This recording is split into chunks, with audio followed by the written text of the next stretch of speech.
एक शासक के रूप में महाराजा सयाजीराव गायकवाड़ कर्तव्य निष्ठा के प्रबल पुरस्कर्ता रहे। उस समय के वडोदरा राज्य के सर्वे सेटलमेंट डिपार्टमेंट के असिस्टेंट कमिश्नर श्री वासुदेव सदाशिव बापट, उनके जीवन का यह प्रसंग इस बात का प्रमाण देता है। 1889 के आसपास वडोदरा राज्य की जमीन की पैमाइश का काम शुरू हुआ। महाराजा साहब विदेश में थे। इस विभाग के कमिश्नर, जो महाराजा साहब के अंग्रेजी के अध्यापक भी रहे, ऐसे मिस्टर इलियट, वे भी लंबी छुट्टी पर थे। इसलिए इस पूरे जमीन के पैमाइश की प्रक्रिया, उसकी पूरी जिम्मेदारी वासुदेव बापट जी के कंधों पर आई। बापट जी वडोदरा राज्य के सर्वश्रेष्ठ अधिकारियों में से एक माने जाते थे। स्पष्ट वक्ता थे, कठोर निर्णय लेना उनका स्वभाव था और इसी कारण से उस समय के जो वतनदार थे, जो इनामदार थे, इन सभी में एक भय का वातावरण निर्माण हुआ, क्योंकि उस समय के ज़्यादातर वतनदार, ज़्यादातर इनामदार ऐसे थे जिनके पास अपनी ज़मीन के प्रमाणित कागजात नहीं थे।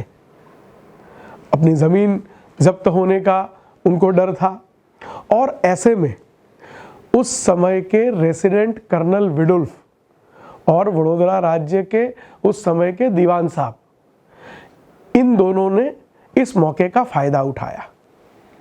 रेसिडेंट कर्नल विडुल्फ महाराजा साहब के साथ अपना हिसाब चुकता करना चाहते थे और अपने स्पष्ट वक्ता होने के कारण दीवान साहब को बापट जी बिल्कुल भाते नहीं थे।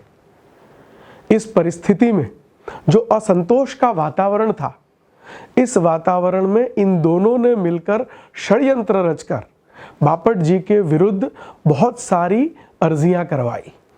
ये सारी अर्जियों के ऊपर रेसिडेंट ने अपनी नोट बनाकर इसे दीवान साहब के पास भेजा। दीवान साहब ने महाराजा साहब का अभिप्राय लेने के लिए उसे विलायत भेजा। महाराजा साहब ने स्पष्ट रूप से इसको कोर्ट में केस के द्वारा बापट जी के ऊपर हुए आक्षेपों का निर्णय लेने की सूचना दी। महाराजा साहब के आदेश की अवगणना करते हुए दीवान साहब ने अपनी अध्यक्षता वाली स्टेट काउंसिल के माध्यम से एक स्वतंत्र कमीशन का गठन करवाया और उस स्वतंत्र कमीशन के माध्यम से उन्होंने एक लंबी 4 महीने तक की प्रक्रिया के द्वारा उनके ऊपर हुई आक्षेपों की जांच करवाई। बापट जी के सहपाठी, उनके मजबूत मित्र लोकमान्य बाल गंगाधर तिलक, जो व्यवसाय से अधिवक्ता थे, वे 4 महीने तक अपना सब काम छोड़कर वडोदरा में रहे। इन 4 महीनों में बापट जी के बचाव में 250 से ज़्यादा पन्ने हस्तलिखित नोट्स के द्वारा उन्होंने तैयार किए और अंत में इस कमीशन की रिपोर्ट को महाराजा साहब के पास ले जाया गया। महाराजा साहब ने अपनी प्रक्रिया का पालन करते हुए 2 वरिष्ठ धाराशास्त्रियों के अभिप्राय लेकर इस पूरे केस को न्यायालय के पास भेज दिया। न्यायालय ने बापट जी की कर्तव्य निष्ठा की सराहना करते हुए उनको सभी आक्षेपों में से बाइज्जत बरी किया और न्यायालय ने इस विषय में अपना स्पष्ट मत रखा कि बापट जी की कर्तव्य निष्ठा के सामने यह एक उनकी छवि को मलिन करने का एक षड्यंत्र था।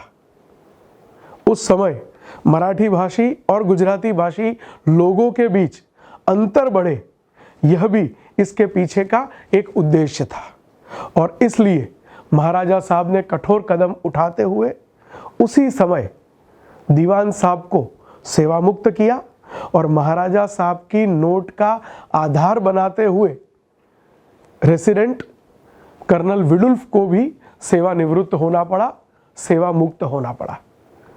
महाराजा साहब ने बापट जी को बुलाकर उनकी आजीवन पेंशन की व्यवस्था की ना सिर्फ आजीवन पेंशन, परंतु 1915 में जब उनके बड़े बेटे का और उनके बड़े बेटे की धर्मपत्नी का निधन हुआ, तब उनके एकमेव पुत्र और बापट जी के पौत्र, उनके लिए वडोदरा राज्य ने मासिक 30 रुपए की शिष्यवृत्ति का प्रबंध किया।